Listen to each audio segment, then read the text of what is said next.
Senator from Utah. Mr. President, fear has become an all too prevalent quality in American political discourse. And unfortunately, fear is unavoidable when debating the substance of the resolution before this body today. That is climate change, socialism, and the Green New Deal. On entering this debate, I have a little fear in my heart as well. But, Mr. President, my fear at this moment may be just a little different than that of some of my colleagues.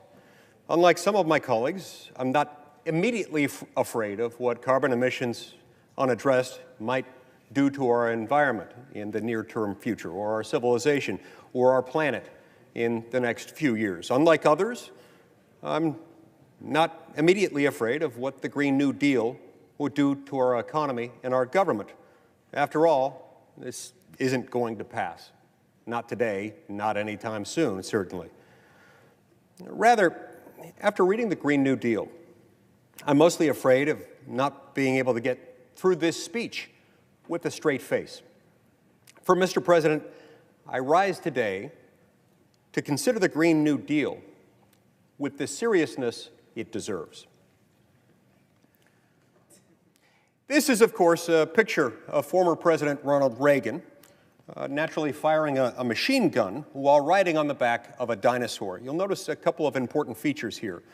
First of all, the rocket launcher strapped to President Reagan's back, and then the stirring, unmistakable patriotism of the velociraptor holding up a tattered American flag, a symbol of all it means to be an American. Now, critics might quibble with this depiction of the climactic battle of the Cold War, because while awesome, in real life there was no climactic battle.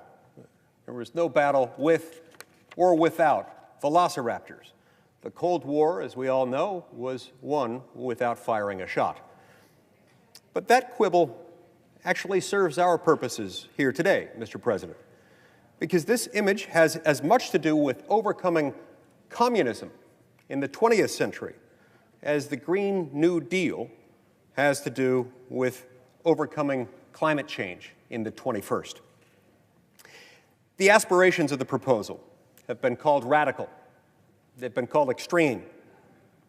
But mostly, they're ridiculous. There isn't a single serious idea here, not one. To illustrate, let me highlight two of the most prominent goals produced by the plan's authors.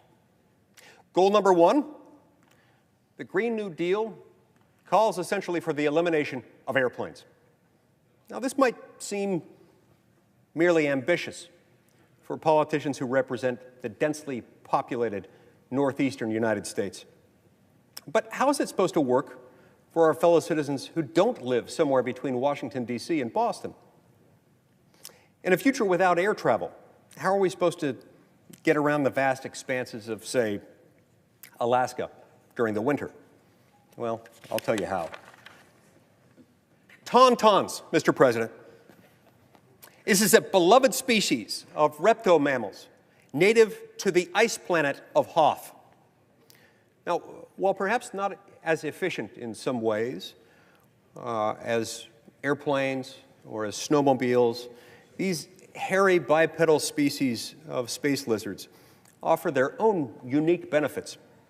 Not only are tauntauns carbon neutral, but according to a report a long time ago and issued far, far away, they may even be fully recyclable and usable for their warmth, especially on a cold night. What about Hawaii? Isolated 2,000 miles out into the Pacific Ocean. Under the Green New Deal's effective airplane prohibition, how are people there supposed to get to and from the mainland? And how are they supposed to maintain that significant portion of their economy that's based on tourism?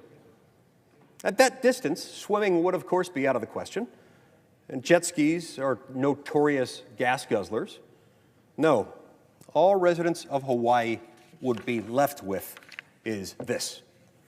This is a picture of Aquaman, a superhero from the undersea kingdom of Atlantis, and notably here, a founding member of the Super Friends. I draw your attention, Mr. President, to the 20-foot impressive seahorse he's riding. Under the Green New Deal, this is probably Hawaii's best bet. Now, I'm the first to admit that a massive fleet of giant, highly trained seahorses would be cool. It would be really, really awesome. But we have to consider a few things. We have no idea about scalability or domestic capacity in this sector. The last thing we want is to ban all airplanes and only then find out that China or Russia may have already established strategic hippocampus programs designed to cut the United States out of the global market. Mr. President, we must not allow and cannot tolerate a giant seahorse gap. Goal number 2. The Green New Deal anticipates the elimination of all cows. Talking points released by the sponsors of the resolution the day it was introduced cited the goal of, quote, fully getting rid of, and I'll paraphrase a little bit here, flatulating cows. Now, Mr. President, I share their concern. But honestly, I think you've got to remember that if they think the cows smell bad, just wait till they get a whiff of the seahorses. But back to the cattle. I've got a chart to illustrate this trend. As you can see, Mr. President, on the left, these little cows represent the bovine population of America today. On the right is the future population under the Green New Deal. We would go from about 94 million cows to 0 cows. No more milk, no more cheese, no more steak, no more hamburgers. Over the state work period last week, I visited some farms to find out for myself what Utah's own bovine community might think of the Green New Deal. Every cow I spoke to said the same thing. Boo. The authors of this proposal will protest that these goals are not actually part of the Green New Deal, but were merely included in supporting documents, accidentally sent out by the office of the lead sponsor in the House of Representatives. But, Mr. President, this only makes my point. The supporters of the Green New Deal want Americans to trust them to reorganize our entire society, our entire economy, to restructure our very way of life, when they couldn't even figure out how to send out the right press release. The Green New Deal is not a serious policy document because it's not a policy document at all. It is, in fact, an aesthetic one. The resolution is not an agenda of solutions. It's a token of elite tribal identity, and endorsing it a public act of piety for the chic and woke. And on those embarrassing terms, it is already a resounding success. As Speaker Pelosi herself put it, quote, the green dream, or whatever they call it, nobody knows what it is, but they're for it, right? Right. Critics will no doubt chastise me for not taking climate change seriously. But please, Mr. President, nothing could be further from the truth. No Utahn needs to hear pious lectures about the gravity of climate change from politicians from other states. For it was only in 2016, as viewers of the Sci-Fi Network will well remember, when climate change hit home in Utah, when our own state was struck not simply by a tornado, Mr. President, but by a tornado with sharks in it. These images are from the indispensable documentary film, Sharknado 4.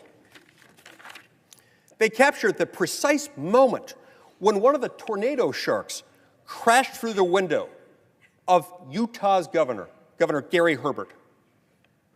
A true Utah hero and a fine American, Governor Herbert, who, by the way, is an incredible athlete and an expert tennis player, Governor Herbert bravely fought the animal off with the tennis racket that he keeps by his desk, precisely for occasions such as this. So let's be really clear, Mr. President. Climate change is no joke, but the Green New Deal is a joke. It is the legislative equivalent of Austin Powers' Dr. Evil, demanding sharks with frickin' lasers on their heads. The Green New Deal is not the solution to climate change. It's not even part of the solution. In fact, it's part of the problem. The solution to climate change won't be found in political posturing or virtue signaling like this. It won't be found in the federal government at all. You know where the solution can be found, Mr. President? In churches, in wedding chapels, in maternity wards across the country and around the world. Mr. President, this is the real solution to climate change: babies. Climate change is an engineering problem, not social engineering, but the real kind.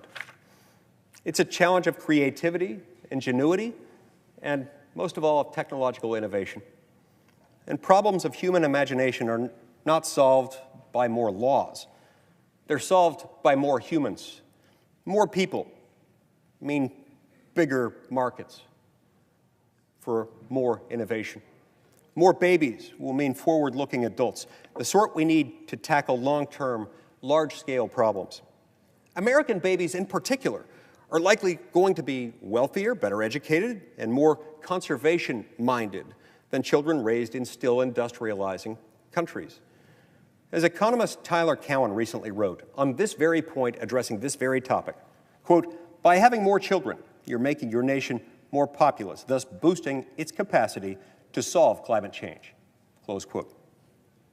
Finally, Mr. President, children are a mark of the kind of personal, communal, and societal optimism that is the true prerequisite for meeting national and global challenges together. The courage needed to solve climate change is nothing compared with the courage needed to start a family. The true heroes of this story aren't politicians, and they aren't social media activists. They are moms and dads, and the little boys and girls that they are at this very moment, putting down for naps or helping with their homework, building tree houses and teaching them how to tie their shoes. The planet does not need for us to think globally and act locally so much as it needs us to think family and act personally. The solution to climate change is not this unserious resolution that we're considering this week in the Senate, but rather the serious business of human flourishing. The solution to so many of our problems, at all times and in all places, is to fall in love, get married, and have some kids. Thank you, Mr. President. I yield the floor.